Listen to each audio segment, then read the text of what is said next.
Galing ako sa isang mahirap na pamilya. May mga kapatid ako. May mas bata. May mas matanda.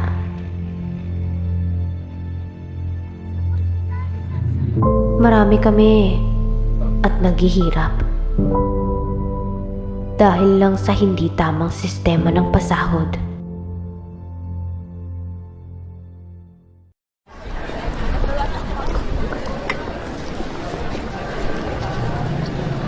Isang normal na parte ng pang-araw-araw. Maaga akong gumising para simulang maghanap ng kalakal.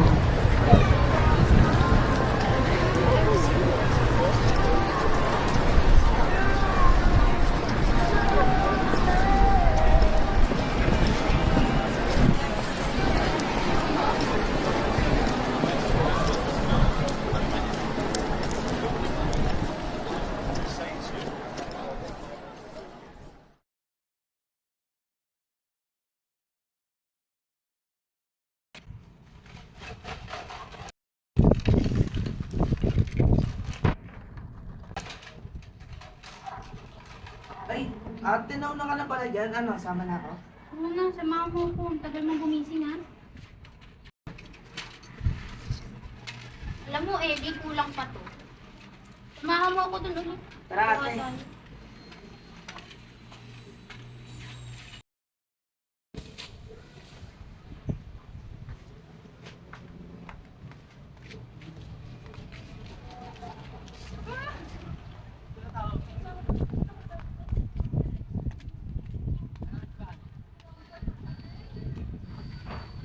Kasama ko ang kapatid kong si Ellie. Tumutulong siya sa kalakal tuwing wala siyang pasok.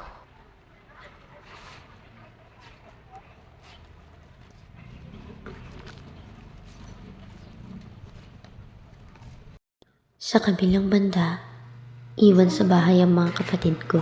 Imbis na nasa eskwelahan, doon sila natambak. Ano? Nagbigay na ng pera yung bakla mo na yan. Hintayin mo lang, nabibigay din yan. Alam mo, kung nagkapera ka na, pang-enroll na natin yan. Ano? Si ate at si Bunso na lang yung nag-aaral. Pag nalaman nila nagkapera ako, pag-aagawan nila yan. Saka, hingi pa ako ng pera kay Nubay.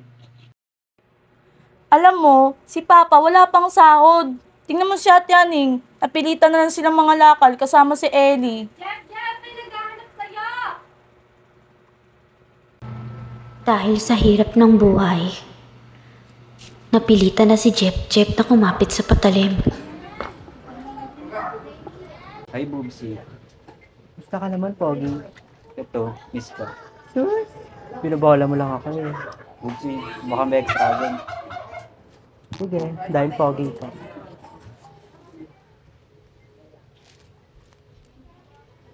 Kasya na ba yan? Pwede na po.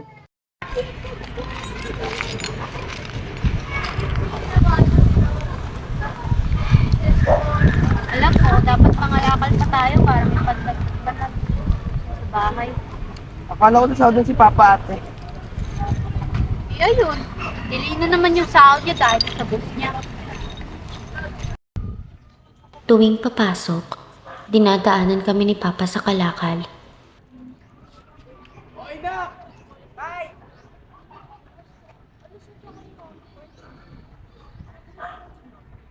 Ang trabaho ka na, Tay? Oo, kapasok na ako na. Kailangan ko ba ng pangkain? Sige na, Tay.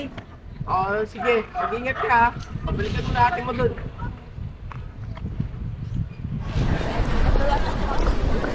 Construction worker lang si Papa. Maliit ang sahod. Hindi sapat para sa napakalaking pamilya namin. Kaya naman, lahat kami kailangan kumayod.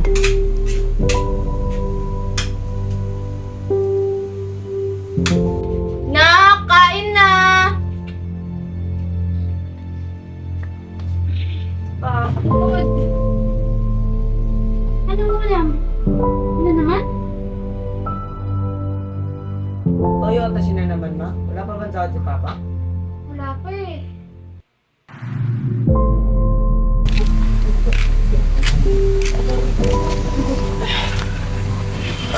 Uy, Ren. Ano pre, baka may extra ka dyan. Kailangan na talaga eh.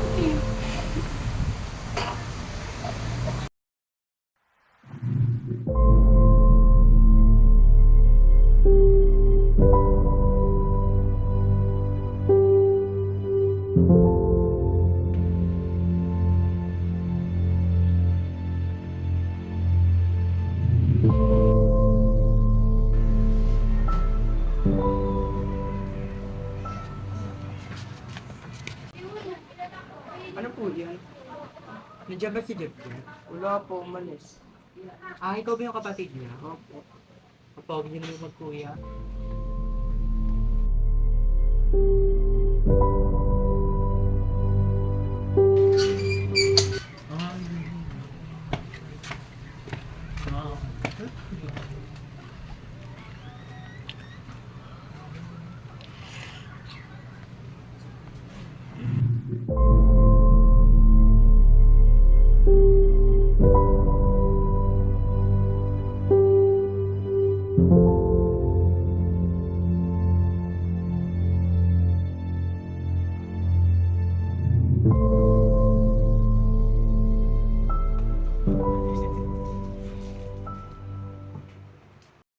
Kamusta ka naman? Ang dami namin bayarin sa school night. Idagdag mo pa yung tuition. Kamusta naman yung ipang babayad ko dun? Sure ka na ba dyan sa college mo? Hindi ba napag-usapan na natin yon? Nakapag-senior high ka na kasi. Paano naman yung kapatid mo na si Ellie? Sus, kaya na naman ni Ellie. Paano naman kami? Paano ka pag-aaralan? Puro pagbubulak mo lang naman ginagawa mo. Bakit? Nagbubulak-bulang ba ako kung pinag-aaral ako nila mama? Gusto mo lang kasi pag Tama puro na. pagbubulak-bol. Wala ka naman na itutulong dito sa bahay eh. Pero parang still risk ko pa. Si Asho na aksidente. Nung mga panahong yon, hindi ko alam ang gagawin ko. Nanigas lang ako. Natakot. Pagsubok na naman ang kakaharapin ng naghihirap na pamilya namin.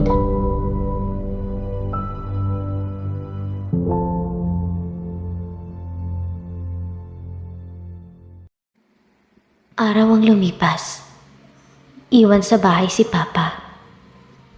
Si Ellie at si Ate tuloy sa pag-aaral. Ako, si Rocky at si Mama naman ang nangangalakal.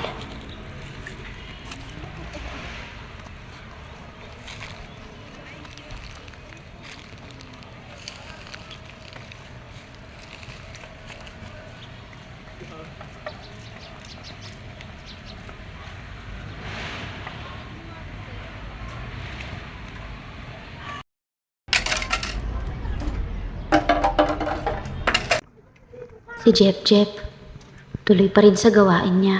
Wala ka po, kuya.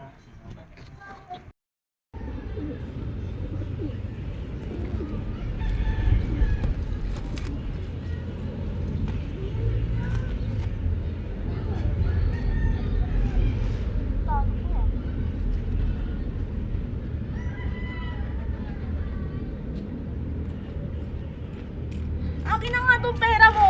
Ha? Ano? Iambag mo to kay Papa.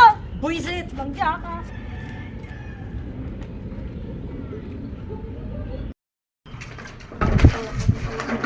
Oh, kayo, sino po may pera may ilalabas dyan? Ibigay kayo rito. Nakina mo kay Papa. Tama na. Alam mo ikaw, alam ko lang na nga yung sinasahod ni Papa. Sobra pa yung bigay mo sa ulo. Alika, Pwede ba?